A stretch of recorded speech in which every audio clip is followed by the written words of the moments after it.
आजादी ये वो शब्द है जो हमें रोमांचित करता है। आजाद देश में रहकर भी आज भी हमें तमाम सारी चीजों से आजादी चाहिए। तब का सोचिए जब अंग्रेजों का राज था और किसी को कुछ भी करने से पहले परमिशन की जरूरत पड़ती थी। अंग्रेजों से जो आजादी मिली है ये ऐसे नहीं मिल गई। इसके लिए लाखों लोगों ने अपनी जान न्यौछावर की। और बात जब जान न्यौछावर करने की आती है तो उसमें शहीद आजम भगत सिंह का नाम सबसे पहले आता है, क्योंकि भगत सिंह की शहादत के बाद तो मानो देश में आजादी को लेकर एक नई आग फैल गई थी। लेकिन एक घटना जिसकी अक्सर चर्चा होती है, कहा जाता है अगर भगत सिंह के साथी ने उन्हें ताना नहीं मारा होता तो वो असेंबली में बम फेंकने नहीं जाते। अगर ऐसा नहीं होता तो हो सकता है भगत सिंह अपनी आंखों से आजाद भारत को देखते।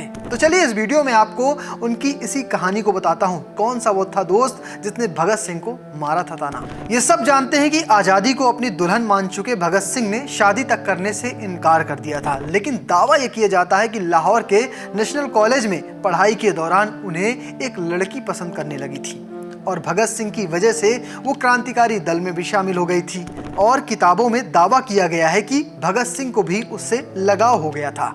लेकिन इसी दौर में असेंबली में बम फेंकने की प्लानिंग हो रही थी और कहा जाता है कि तब भगत सिंह ये जिम्मेदारी नहीं ली थी। कारण भले कुछ रहा हो। मीटिंग खत्म होने के बाद भगत सिंह को सुखदेव ने ताना मारते हुए कहा कि तू उस लड़की की वजह से मना कर दिया है। ये बात भगत सिंह को बहुत बुरी लग गई। उन्होंने दोबारा मीटिंग बुलाई और असेंबली में बम फेंकने का जिम्मा जबरन अपने नाम करा लिया। और फिर हम सब जानते हैं कि क्या हुआ। इस घटना के बाद भगत सिंह का नाम शहीद आजम भगत सिंह हो गया। कहा जाता है कि सुखदेव के ताने का जवाब देते हुए भगत सिंह ने 8 अप्रैल 1929 को असेंबली में बम फेंकने से पहले 5 अप्रैल को सुखदेव को एक पत्र लिखा था। 13 अप्रैल को जब सुखदेव को गिरफ्तार किया गया तो उनके जेब से ये खत मौजूद हुआ था, यानी मिला था, और उसके बाद इस खत को कोर्ट में सबूत के तौर पर पेश किया गया था। चलिए आपको उस पत्र के कुछ अंश पढ़ के सुनाता हूँ, जिससे आपको इस पूरी घटना का अंदाजा लग जाएगा। खत में पहली लाइन थी, प्रिय भाई, जैसे ही ये पत्र तुम्हें मिलेगा मैं जा चुका हूँगा दूर के एक मंजिल की तरफ। मैं तुम्हें विश्वास दिलाना चाहता हूँ कि आज बहुत खुश हूँ।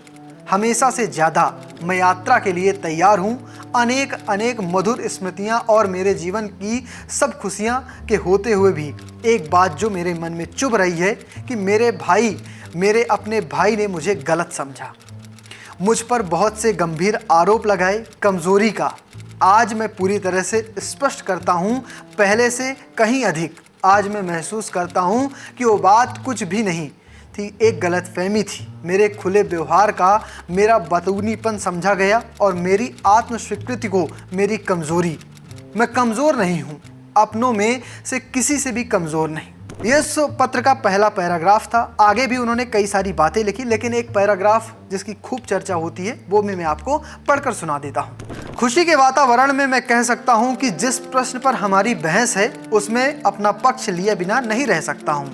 मैं पूरे जोर शोर से कहता हूँ कि मैं आशाओं और आकांक्षाओं से भरपूर हूँ और जीवन की आनंदमयी रागनियों से ओतप्रोत हूँ, पर आवश्यकता के वक्त सब कुछ कुर्बान कर सकता हूँ और यही वास्तविक बलिदान है। ये चीज़ें कभी मनुष्य के रास्ते में रुकावट नहीं बन सकती, बशर्ते वो मनुष्य हो। निकट भविष्य में ही तुम्हें प्रत्यक्ष प्रमाण मिल जाएगा। ये वो खत था जिसके आधार पर कोर्ट में मुकदमा चला था और बताया जाता है कि सुखदेव के ताने की वजह से ही भगत सिंह ने असेंबली में बम फेंकने की जिम्मेदारी ली थी।